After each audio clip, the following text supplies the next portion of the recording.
Finally, the management view. The reminder dashboard shows the whole picture at a glance.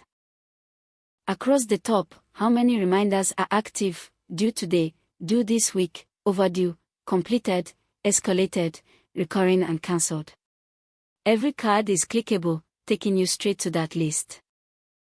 Below, the completion rate, a breakdown by status and by category, and a monthly trend of reminders created against reminders completed, so you can see whether the team is keeping up.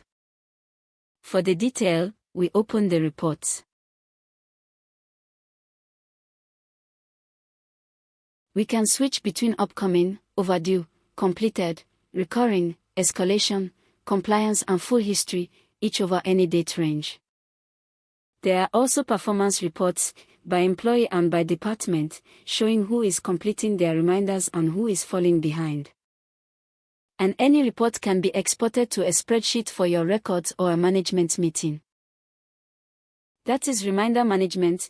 Set it up, create one-off and recurring reminders with checklists and notifications, route them for approval, let overdue items escalate on their own, and manage it all from the calendar, the dashboard and the reports. Nothing important is ever forgotten again.